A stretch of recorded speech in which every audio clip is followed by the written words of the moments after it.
بسم اللہ الرحمن الرحیم۔ ہدایہ جلد ابو داؤد شریف جلد ثانی،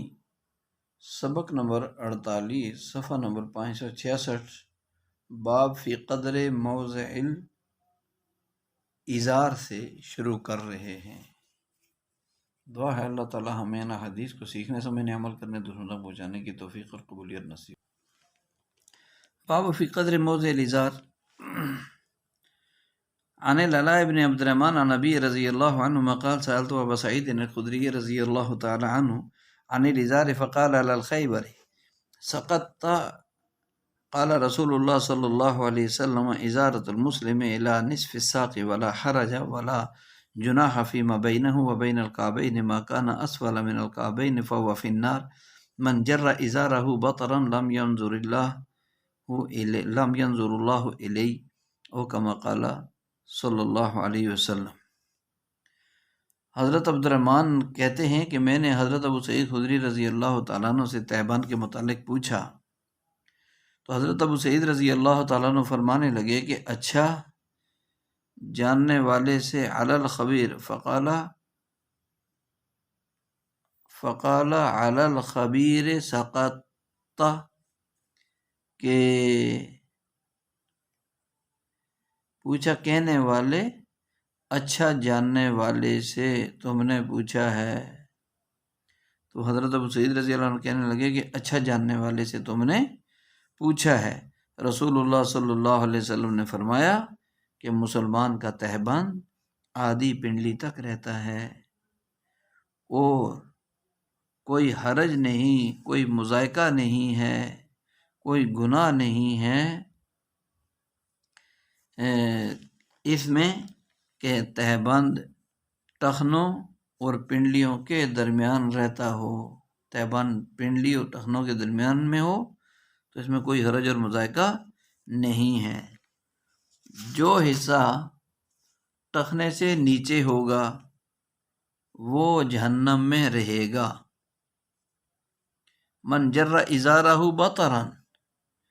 جو آدمی گھسیٹے اپنے ازار کو غرور اور تکبر کی وجہ سے، اللہ اس کو نظر رحمت سے نہیں دیکھیں گے۔ اس باب کی پہلی حدیث ہے جس میں ابو سعید خدری رضی اللہ تعالیٰ عنہ سے دریافت کیا حضرت عبد الرحمن نے، تو انہوں نے تمہید اور تسلی کے لیے فرمایا کہ تو باخبر کے پاس ہے، یعنی تو اس مسئلہ کو جاننے والے پر جو ہے تو ایسے آدمی کے پاس ہے جس سے تو یہ مسئلہ جان لے گا۔ تو یہ تہبند اور پائچوں کا حکم بیان ہو رہا ہے۔ نصف پنڈلی پر کپڑا لینا یہ اصل ہے، نصف سے ٹخنوں کے درمیان مباح ہے، ٹخنوں سے نیچے حرام اور ممنوع ہے، لیکن یہ ہے مردوں کے لیے احکامات۔ دوسری حدیث اس باب کی، عن سالم بن عبداللہ رضی اللہ عنہ عن نبی صلی اللہ علیہ وسلم قال الاسبال فی الازار والقمیص والعمامۃ من جر منها شیئا خیلاء لم ينظر اللہ الیہ یوم القیامہ، کہ حضرت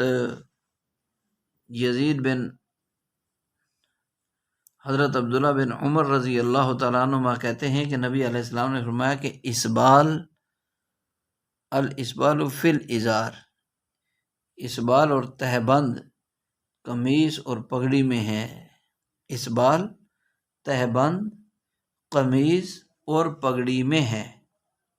جو ان تین چیزوں میں سے یعنی تہبند، قمیص اور پگڑی میں سے کسی چیز کو تکبر اور گھمنڈ سے نیچے گھسیٹے گا تو اللہ تعالیٰ اسے قیامت کے دن جو ہے وہ نظر رحمت سے نہیں دیکھیں گے، نظر رحمت سے نہیں دیکھیں گے۔ عن یزید بن ابی سمیہ قال سمعت ابن عمر رضی اللہ عنہما یقول ما قال رسول اللہ صلی اللہ علیہ وسلم فی الازار فهو فی القمیص، کہ حضرت یزید بن ابی سمیہ کہتے ہیں کہ میں نے ابن عمر رضی اللہ عنہما کو فرماتے ہوئے سنا کہ رسول اللہ صلی اللہ علیہ وسلم نے جو بات ازار یعنی تہبند کے بارے میں ارشاد فرمائی وہی قمیص کے متعلق بھی ہے۔ حدیث ثانی سے ثابت ہوا کہ اسبال صرف تہبند اور پائچوں میں ہی نہیں ہے بلکہ لباس کے مختلف حصوں میں جدا جدا صورتوں کے ساتھ ہو سکتے ہیں۔ مثلا آستین حد سے تجاوز نہ ہو، جب جبہ نیچے گھسٹتا ہوا زمین پر نہ ہو، اتنا لمبا نہ ہو، نصف پنڈلی تک ہونا چاہیے، اور آستین ہاتھ کے اس گٹے تک ہونے چاہیے، یہاں تک۔ اور ایسے ہی رومال سر پر ڈال کر اس کے دونوں کنارے بالکل کھلے چھوڑ دیے جائیں، بالخصوص نماز میں، تو یہ بھی اس بال میں آئے گا۔ قمیض اور کرتا کا دامن بہت لمبا رکھوا لیا جائے جو نیچے گھسٹتا پھرے، وہ بھی اس بال میں ہے۔ پگڑی کا شملہ جو بہت لمبا ہو، اس کی مقدار مسنون گزر چکی ہے، وہ بھی شرعی مقدار سے زیادہ ہوگا تو اس بال میں آئے گا۔ اور حدیث رابع ابن عباس رضی اللہ عنہ کا یہ امر ہے جو بیان ہو رہا ہے کہ ان محمد ابن ابی یحیی حدثنی اکرمہ انہ رأى ابن عباس رضی اللہ عنہما یعتذر فیضع حاشیۃ ازارہ من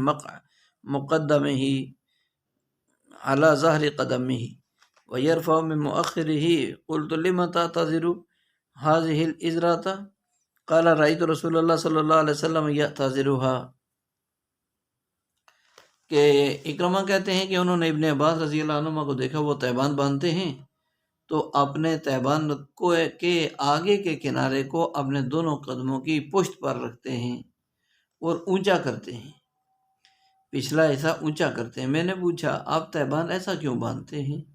تو ابن عباس رضی اللہ عنہ بولے میں نے رسول اللہ صلی اللہ علیہ وسلم کو ایسے ہی باندھتے دیکھا ہے۔ تو اس ابن عباس رضی اللہ تعالیٰ عنہ کا یہ عمل،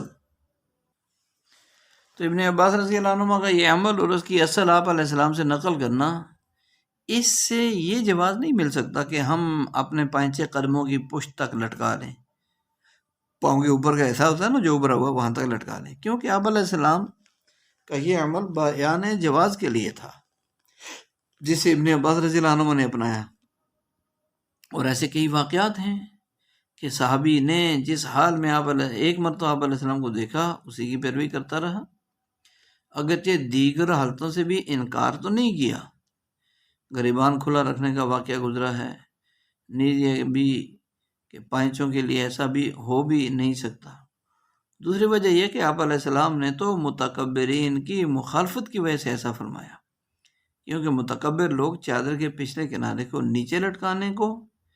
قابل تعریف اور قابل بڑائی سمجھتے ہیں، تو آپ علیہ السلام نے ان کی مخالفت میں ایسا فرمایا، ورنہ سنت متواضبہ مقدم اور مؤخر دونوں کو برابر رکھنے کی ہے، یعنی لنگی کا سامنے والا اور پیچھے والا حصہ برابر ہو۔ تیسری بات یہ کہ در حقیقت چادر میں اتنا تفاوت نہیں تھا، فرق نہیں تھا۔ ابن عباس رضی اللہ عنہ نے چادر باندھتے وقت دیکھا ہوگا، اور ایسے میں کیونکہ کچھ ایسا خود ہی آدمی جو ہے کچھ جھک جاتا ہے تو سامنے کا کنارہ نیچے معلوم ہوتا ہے، جھک کر چلنے کی وجہ سے، حالانکہ معتدل سیدھا کھڑا ہونے میں وہ دونوں برابر ہوتے ہیں، پیچھے اور آگے۔ ایسے ہی رکوع میں جائے بندہ تو تہبند کا لنگی کا اگلا کنارہ قدموں کو چھوتا ہے۔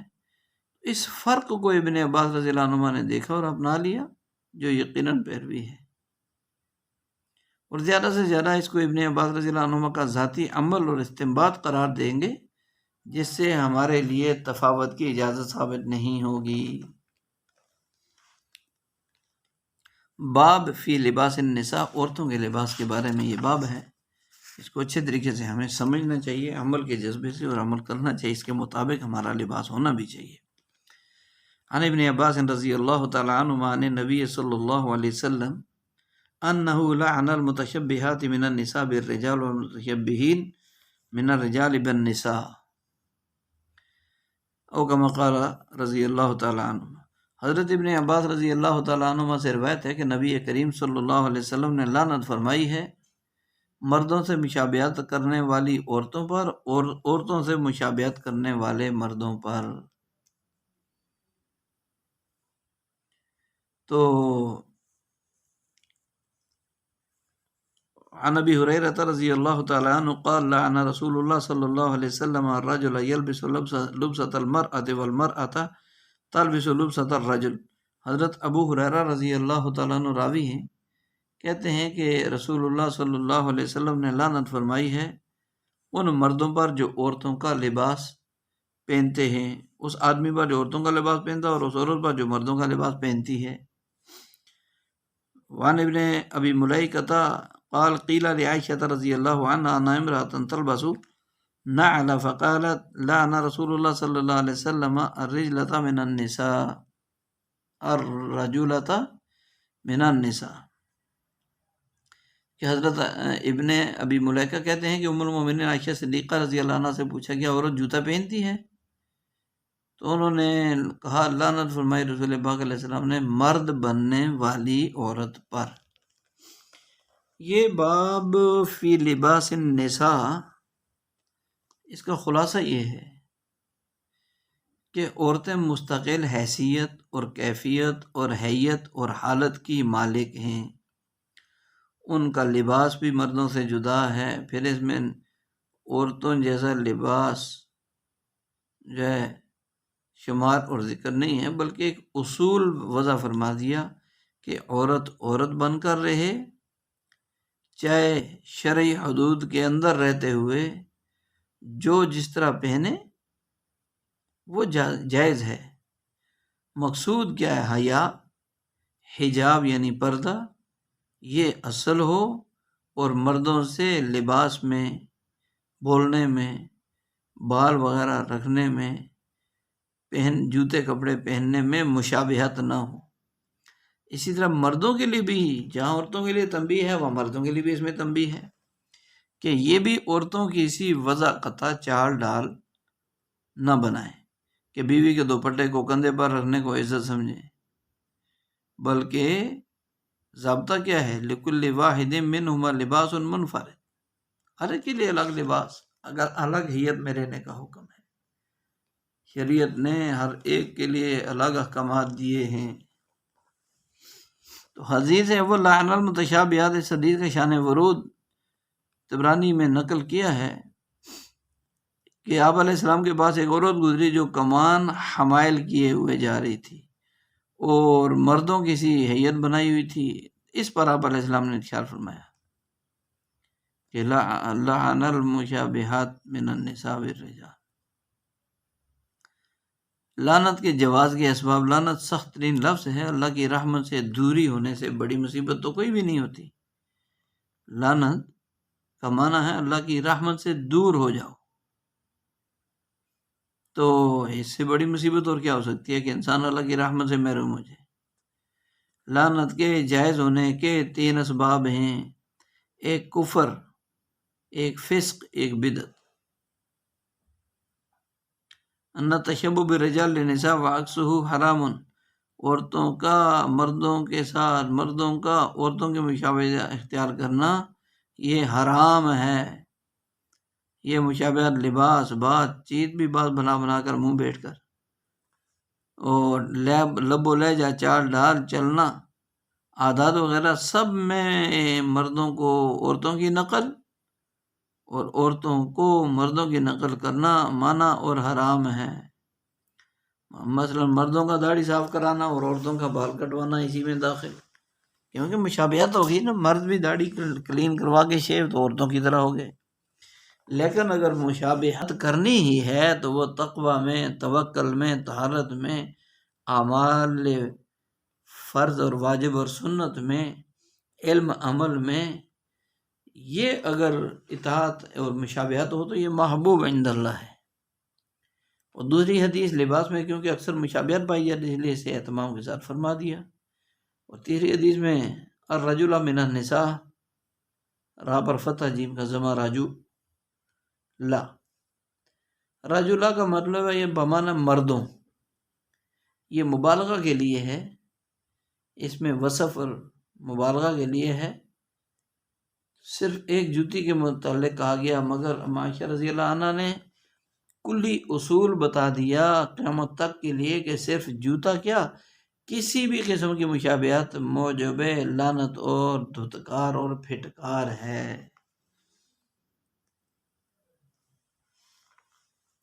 باب فی قول اللہ تعالی یدنین علیہن من جلابیبہن، اس آیت کی تفسیر کے بارے میں یہ باب شروع ہو رہا ہے۔ عن عائشہ رضی اللہ تعالی عنہ ذکر نساء الانصار فاثنت علیہن وقال لہن معروفا وقال لما نزل سورة النور عمدنا الى حجوز شق ابو کامل فشققنہن فاتخذنہن خمرا۔ حضرت عائشہ صدیقہ رضی اللہ تعالیٰ عنہ فرماتی ہیں کہ انہوں نے انصار کی عورتوں کا ذکر کیا تو ان کی تعریف کی اور ان کا ذکر اچھے انداز میں کیا، اور کہا کہ جب سورۃ النور نازل ہوئی تو وہ عورتیں پردوں یا تہبندوں کی طرف بڑھیں۔ راوی کو شک ہے کہ حجورن یا جو حوزن فرمایا، بہرحال تو اور انہیں پھاڑ کر اوڑھنی اور دوپٹہ بنا لیا، حالانکہ وہ اتنا مالداری کا زمانہ نہیں تھا، لیکن دل میں چونکہ دنیا کی عظمت نہیں تھی کہ دوپٹہ پھٹ گیا تو کیا ہوگا، بلکہ دین کی اور احکامات پر چلنے کی، احکامات کی عظمت تھی، اس وجہ سے انہوں نے اس کو ترجیح دی اور فوراً جو ہے دوپٹے پھاڑ کر اوڑھنی اور دوپٹے چادروں کو پھاڑ کر بنا لیا فوراً۔ یہ ہے اصل۔ ہم ان حدیث کو پڑھیں تو بے شک دوپٹے تو نہ پھاڑیں، لیکن کم از کم یہ ہے کہ فوراً زندگی کا رخ بدلنے جو ہے تو وافر مقدار میں لباس موجود ہے، پھاڑنے کی ضرورت ہی نہیں، حکم پر عمل کرنا ہے۔ تو یہ جلابیب جو ہے یہ لفظ ہے جلابیبہن، تو جلابیب جلباب کی جمع ہے۔ جلباب وہ چادر ہے جس میں عورت لپٹتی ہے، یعنی اس کا ایک حصہ اور ایک پلو چہرے پر لٹکاتی ہے جب اپنی کسی ضرورت کے لیے نکلے، سوائے ایک آنکھ کے باقی سب جسم چھپا لیتی ہے۔ اور ابن عباس رضی اللہ تعالیٰ عنہ سے مروی ہے وَالَّذِي يَسْتُرُ مِنْ فَوْقٍ إِلَىٰ أَسْفَلٍ، کہ جلباب وہ چادر جس سے اوپر سے نیچے تک عورت چھپ جائے۔ اور کل ثوب تلبسہ المرأۃ فوق ثیابہا، ہر وہ کپڑا یعنی چادر، برقع، بڑی قسم کی چادر جو عورت اپنے کپڑوں کے اوپر پہنے، وہ مراد ہے۔ ایک قول یہ ہے، اور ایک یہ ہوا ثوب اوسع من الخمار دون الرداء۔ روح المانی والوں نے کہا کہ جلباب وہ کپڑا ہے جو اوڑھنی اور دوپٹہ سے وسیع اور ردا سے چھوٹا ہوتا ہے۔ اسے ملاءتن اس لیے کہا جاتا ہے کہ یہ عورت کو بھر دیتی ہے، ملاءتن، اور چھپا دیتی ہے کہ مکمل عورت چھپ جاتی ہے، مستور ہو جاتی ہے۔ یہ کچھ اقوال تھے جلباب کے بارے میں۔ سورۃ الاحزاب جو احزاب کی آیت نمبر 59 کا حصہ ہے یہ، اور پوری آیت یہ، یا ایھا النبی قل لازواجک وبناتک ونساء المؤمنین یدنین علیہن من جلابیبہن ذلک ادنی ان یعرفن فلا یؤذین وکان اللہ غفورا رحیما۔ اے نبی، اپنی بیویوں، بیٹیوں، مسلمانوں کی عورتوں سے کہہ دیجئے کہ وہ اپنے پلو اپنے اوپر لٹکائیں، اور یہ زیادہ قریب ہے کہ ان کو پہچان لیا جائے، سوائے سونی اذیت نہ دی جائے۔ تو حجاب کا حکم 5 ہجری میں نازل ہوا۔ یدنینا کی تفسیر سعید ابن جبیر رحمہ اللہ نے کی ہے، یسدلن علیہن، وہ لٹکائیں اپنے اوپر جلباب کو، بڑی چادر کے کپڑے کو۔ یہ کتاب اللباس، اور لباس سے مقصود اعظم اور اہم رکن ستر اور حجاب ہے۔ حدیث اول اس باب کی جو ہے وہ کیا تھی؟ الی حجور یا جو حور، تو بہرحال یہ جو بڑی چادر پٹ کے اور کمر میں بھی استعمال ہوتی تھی، اس کے دو حصے کر کے ایک پہلے کی طرح استعمال ہوتا رہا اور ایک اوڑھنی بن گئی۔ دوسری حدیث عن ام سلمۃ رضی اللہ تعالی عنہ قال لما نزلت يدنين عليهن من جلابيبهن خرج النساء الانصار كأن على رؤوسهن الغربان من الاقصیہ، کہ حضرت ام المؤمنین ام سلمہ رضی اللہ عنہ کہتی ہیں جب آیت کریمہ یدنین علیہن من جلابیبہن نازل ہوئی تو انصار کی عورتیں نکلتی سیاہ چادروں کی وجہ سے ایسا لگتا گویا ان کے سروں پر کوے بیٹھے ہوئے ہیں، کأن علی رؤوسہن الغربان من الاقصیہ۔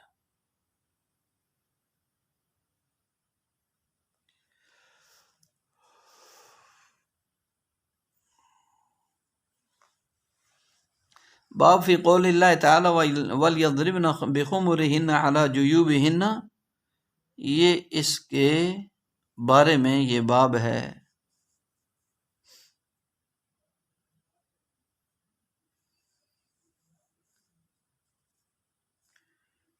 عن عائشہ رضی اللہ تعالی عنہ انہا قالت یرحم اللہ نساء المہاجرات الولی لما انزل اللہ وَلْيَضْرِبْنَ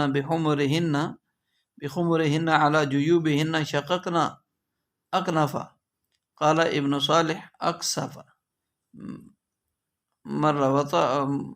مروتهن فاختمرن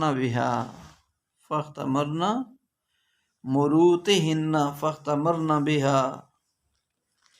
کہ ام المؤمنین عائشہ صدیقہ رضی اللہ تعالیٰ عنہ کہتی ہیں اللہ تعالیٰ ابتدائے اسلام میں ہجرت کرنے والی عورتوں پر اللہ رحم فرمائے، جب اللہ تعالیٰ نے آیت وَلْيَضْرِبْنَ بِخُمُرِهِنَّ عَلَى جُيُوبِهِنَّ نازل فرمائی تو ان عورتوں نے اپنے پردوں کو پھاڑ کر اپنی اوڑھنیاں اور دوپٹے بنا لیے۔ ابن صالح نے اکنف کے بجائے اکثف لفظ استعمال کیا۔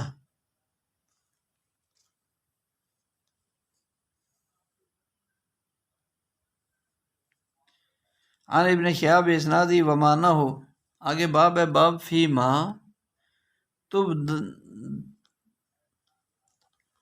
تبدأ المرأة من زینتها، یہ اس کے بارے میں باب ہے کہ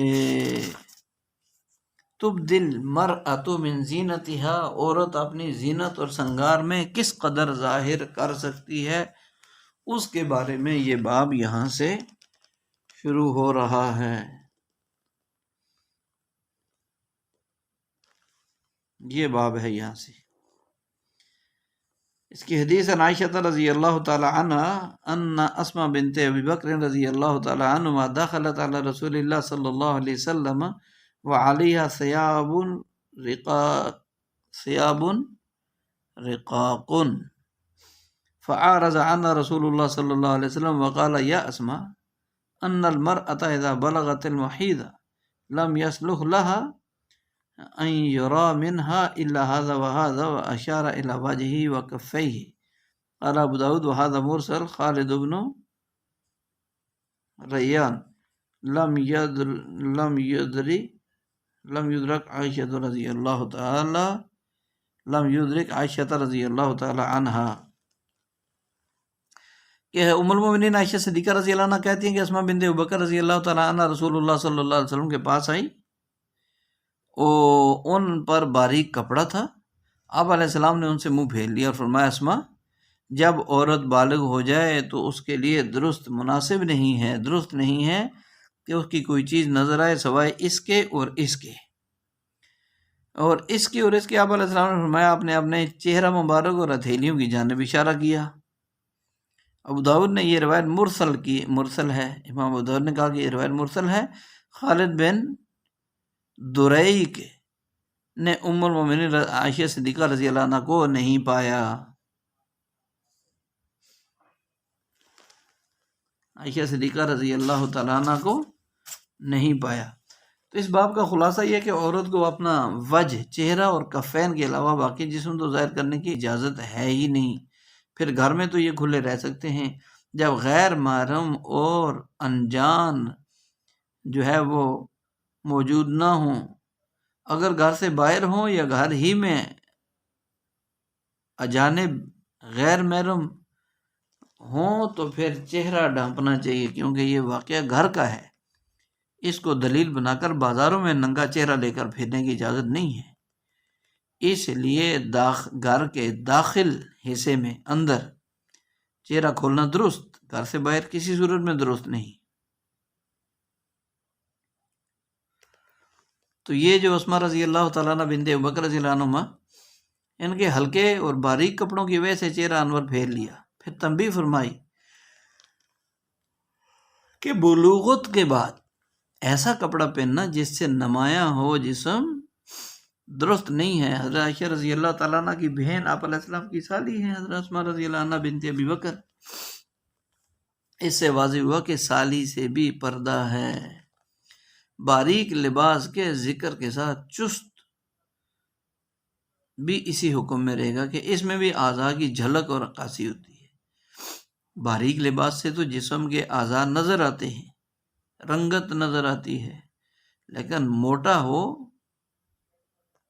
اور تنگ لباس ہو، بے شک باریک نہیں ہے، موٹا ہے لیکن تنگ ہے، تنگ میں تو جسم کی حالت جو ہے وہ پوری موٹاپا اور جسم کے اعضاء کی حالت شکل وہ ساری نظر آئے گی۔ تو یہ بھی شرم و حیا کے بھی خلاف ہے، پردے کے بھی خلاف ہے، بے پردہ کے حکم ہے۔ اس لیے موٹا کپڑا، کشادہ یعنی کھلا کپڑا، باحیا اور باحجاب لوگوں کا لباس پہننا چاہیے جس میں مکمل ستر ہو۔ دنیا کی گرمی سے بچنے کے لیے باریک کپڑا پہن لیا، دوزخ کی گرمی کو خرید لیا، ایسا نہیں ہونا چاہیے۔ دنیا کے اندر اگر اللہ کے حکم کی خاطر کپڑوں کے اوپر برقع پہن لیا، موٹا لباس بنوا لیا گرمیوں میں بھی، تو یہ پسینہ جو آئے گا یہ جنت کی خوشبو بن جائے گی انشاءاللہ۔ تو اذا بلغت الباحیض، یہ حکم بلوغ سے لاگو ہوتا ہے، لیکن اس کا یہ مطلب نہیں ہے کہ بالغ ہونے تک انتظار کیا جائے۔ اگر بالغ ہونے کی عمر تک بچیوں کو باریک لباس اور فیشنی لباس پہناتے رہیں گے تو بعد میں ایک ہی دن کے اندر یکدم ان کی عادات اور ان کی چاہت کو بدلنا اور چھڑوانا مشکل ہو جائے گا۔ پھر بات کر یہ ہوتی ہے کہ بچی بھی کہتی ہے امی پہلے والے کپڑے مجھے اچھے لگتے تھے، یہ اب جو ہے سن کر پھر ماں کے بھی سر کو درد تو ہوتا ہے، بیماریاں تو پیدا ہوتی ہیں، لیکن اس کا حل کچھ بھی نہیں۔ لہذا بچپن سے ہی بچے ہوش حواس میں آ جائیں تو ان کو ایک تو خود خریداری کا عادی نہیں بنانا چاہیے کہ وہ خود پسند کی چیزیں مارکیٹوں میں پھر کر لائیں۔ یہاں سے عادتوں کا سب سے بڑا بگاڑ، عادت بگڑ گئی تو اس کو پھر بنانا مشکل، بن گئی تو پھر بگڑنا مشکل۔ تو اس لیے ان عادات میں بچپن کا بڑا کردار ہوتا ہے۔ بچپن سے ہی بچوں کو پسند کا لباس، پسند کی جوتی، پسند کی گھڑی، پسند کی چیزیں لینے، استعمال بھی نہیں کروانے چاہیے۔ سادہ ہو، بے شک مہنگا ہونا اور بات ہے، سادہ ہو، کپڑوں کے اوپر طرح طرح کی چیزیں لگانا، ان کے اوپر کام کروانا، یہ نہیں ہونا چاہیے۔ اور پھر اس کے ساتھ ساتھ بچوں کو بازاروں میں جا کر خور خریدنے کا عادی بھی نہیں بنانا چاہیے۔ سادہ لباس، سادہ رہائش، سادہ معاش کی عادت ہوگی تو جتنا اعلیٰ درجے کا ان کو مل جائے گا، ان کو پہننے میں، استعمال کرنے میں، کھانے میں کوئی حرج نہیں۔ لیکن اگر بچپن سے عادت بن گئی اعلیٰ قسم کے کھانے، اعلیٰ قسم کے لباس، اعلیٰ رہائش، اعلیٰ معاش اور اعلیٰ قسم کے دنیا دار لوگوں کے ساتھ بیٹھنے کی عادت بن گئی، ان کو دیکھ کر چلنے کی، تو پھر یہ تباہی بربادی کے علاوہ کچھ بھی نہیں ہوگا۔ جتنی مرضی ہے پھر کوشش کر لیں، پھر یہ بچے اعلیٰ سے ادنا پر نہیں آئیں گے، کیونکہ عادت اعلیٰ کی بن گئی ہے، اب ادنا پر لا نہیں سکتے۔ پرانا لباس اچھا نہیں، سادہ کھانا اچھا نہیں، سادہ رہائش اچھی نہیں، اور سادہ لوگ بھی اچھے نہیں۔ اور جب سادگی کی عادت ہوئی تو جتنا مرضی ہے اعلیٰ دے دو، سبزی کھانے والے کو گوشت کھلا دو، بکرا کھلا دو، دیسی گھی میں بھون کر زیتون کے تیل میں کھلا دو، وہ کھا لے گا۔ لیکن ایک آدمی کو شروع سے ہی بکرے کھانے کی اور قورمے کھانے کی اور چٹخارے کھانے کی عادت بن گئی، اس کو چٹنی اور دال روٹی کھلا کر دکھا دیں۔ تو عادات کا بننا اور بگڑنا یہ ماں کی گود اور ماں کا مدرسہ گھر ہے کہ ابتدائی عمر میں ان عادات پر قابو رکھا جائے، ان پر نظر رکھی جائے، پوری توجہ کی جائے، ورنہ بعد میں شروع کی تھوڑی سی ڈھیل اور غفلت دینا ساری زندگی کا والدین کا رونا اور طرح طرح کی سوچ سوچ کر بیماریوں کا ذریعہ بن جاتا ہے۔ بچنا چاہیے۔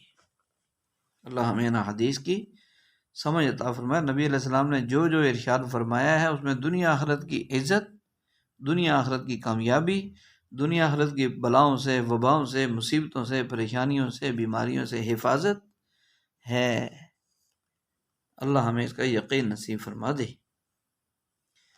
اگلا باب ہے باب فی العبد ینظر الی شعر مولاته،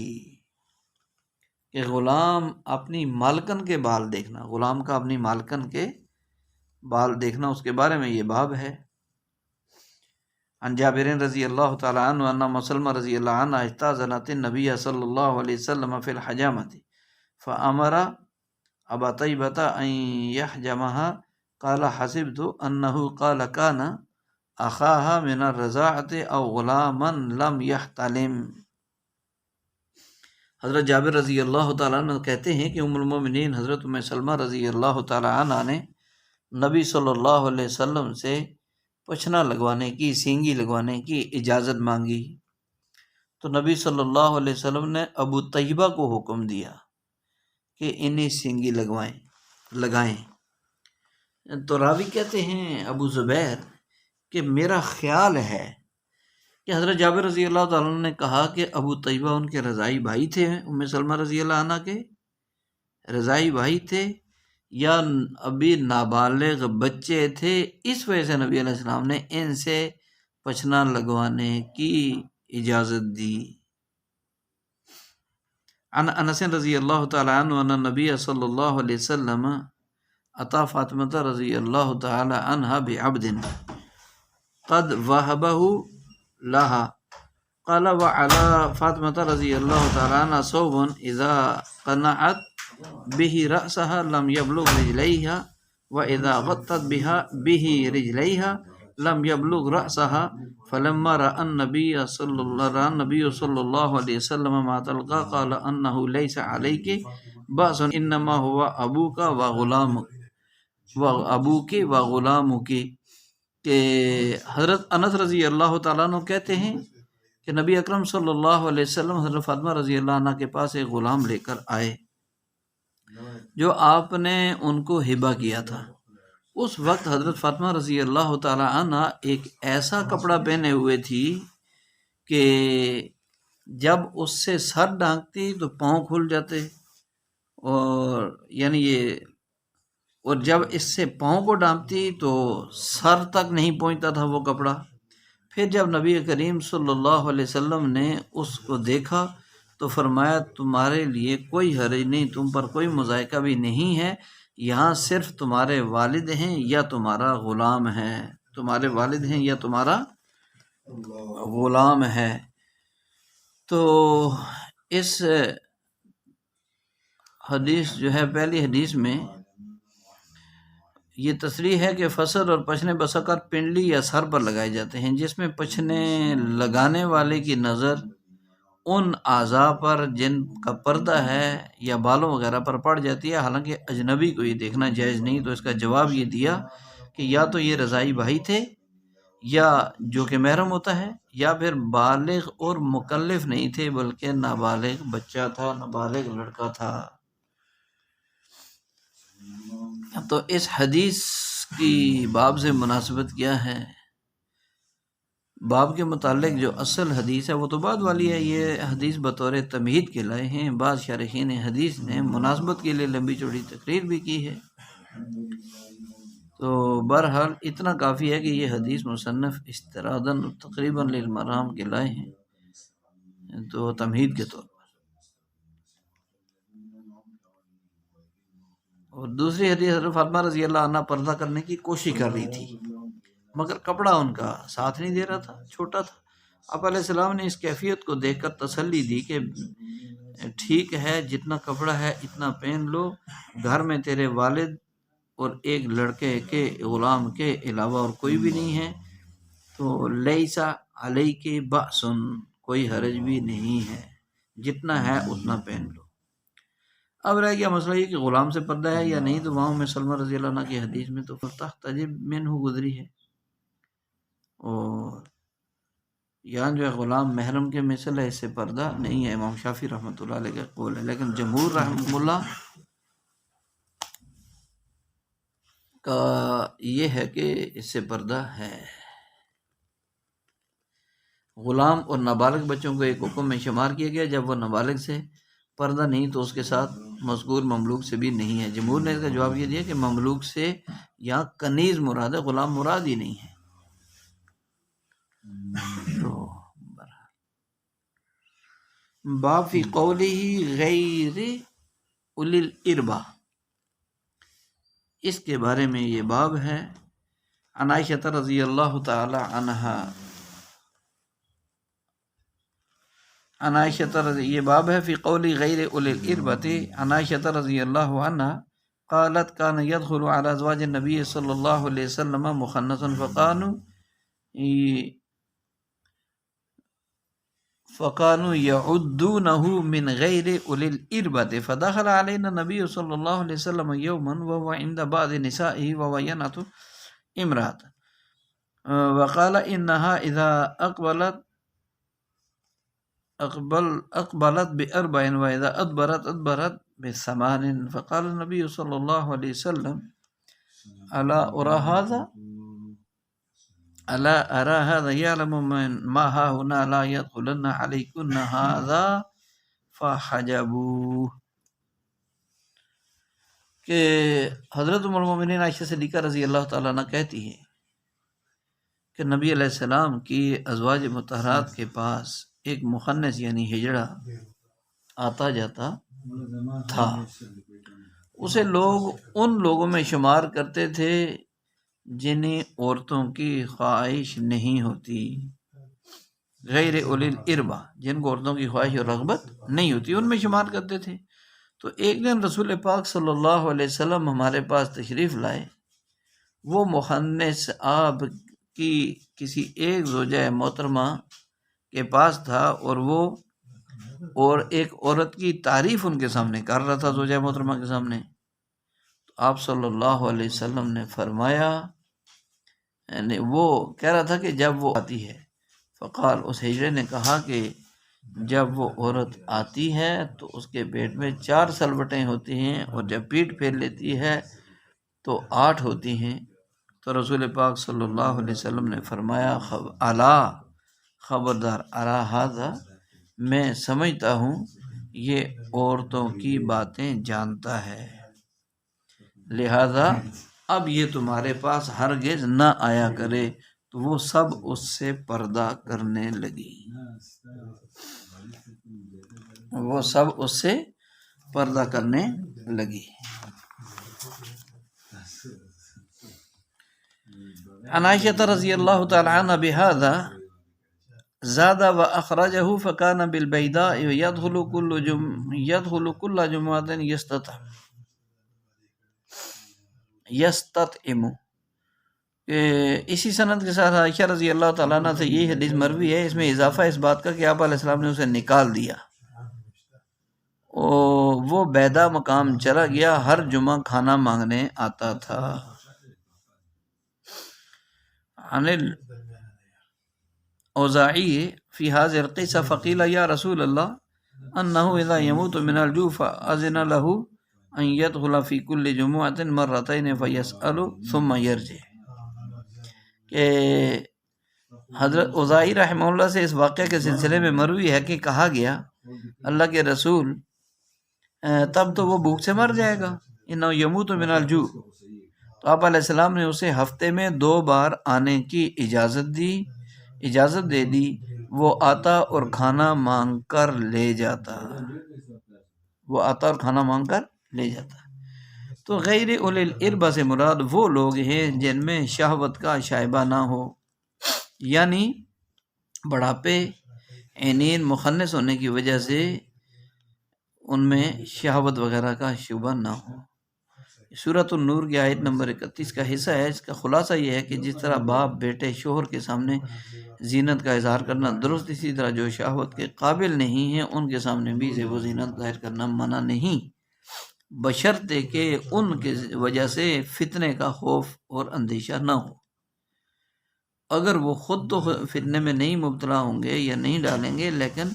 کسی کے لیے دلالی رہنمائی کر سکتے ہیں، جیسے مخنث وغیرہ ایسا کرتے بھی ہیں۔ ایسے ہی بعض بڑی عمر والے بوڑھے جو ہے وہ بھی اس طرح کے فریب اور دھوکے میں مبتلا ہو جاتے ہیں اور دوسروں کو نقصان پہنچا دیتے ہیں، تو لہذا ان سے احتیاط ہے ان احادیث میں۔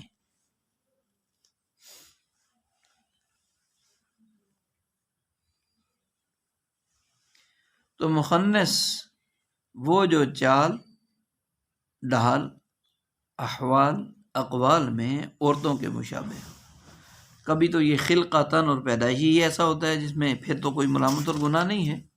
اور کبھی یہ تصنع بازی بناوٹی طور پر ہوتا ہے۔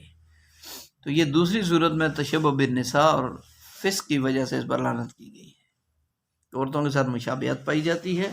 اور فسق میں مبتلا ہے۔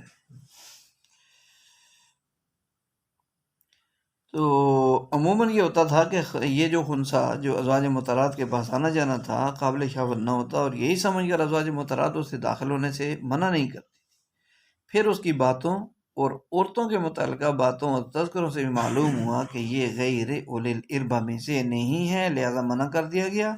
اور اس منع کرنے میں ہی سلامتی اور عافیت تھی۔ اور یہ جو اس نے کہا اقبلت باربع ادبرت بسمان، اس سے مراد پیٹ اور پہلو کی سروٹیں ہیں جو باہری بھرکم جسم کی وجہ سے ہو جاتی ہے۔ 4 سامنے پیٹ کی آتے ہوئے اور 4 پہلو کے پیچھے جاتے ہوئے، 2 اس طرف 2 اس طرف، کیونکہ عرب لوگ جو موٹاپے والی عورتوں میں زیادہ رغبت رکھتے تھے، اس لیے ان کے نزدیک عمدگی کا ایک سبب تھا، اگرچہ بذات خود ان کے لیے بیٹھنا اٹھنا مشکل ہوتا تھا، لیکن ان کی ایک پسندیدہ چیز تھی۔ تو یہ سن کر آپ صلی اللہ علیہ وسلم نے اس مخنث کی بات سن کر فرمایا کہ انہیں اپنے گھروں سے نکال دو، اور یہ بھی ہے کہ اپنے معاشرے سے الگ رکھو، لہذا اسے مدینے سے باہر بیدا مقام کی طرف نکال دیا گیا۔ اور اس کے نکالنے کی کئی وجوہات ہیں، ان میں سے ایک تو یہ تھا، اس کی باتوں سے اندازہ ہوا کہ اولی الاربہ یہ تو صاحب شہوت ہے، غیر اولی الاربہ نہیں ہے بلکہ اولی الاربہ ہے۔ دوسرا یہ تھا کہ مستورات کے اوصاف اور کیفیات غیر مردوں کے سامنے بیان کرتا تھا، جو فتنے کی بنیاد ہے۔ تیسری وجہ اس کے نکالے جانے کی کہ وہ عورتوں کے وہ اعضاء جن کا پردہ ہے اور ان کی حیت وغیرہ پر نگاہ رکھتا تھا، تو اس نے عورت کی چال ڈھال سے جو نتیجہ بیان کیا اس سے اندازہ ہوا۔ تو بہرحال اللہ تعالیٰ ان احادیث کو سیکھنے سمجھنے عمل کرنے پوری دنیا تک پہنچانے کی توفیق اور قبولیت نصیب فرمائے۔ سبحان ربک رب العزۃ عما یصفون وسلام علی المرسلین والحمد للہ رب العالمین۔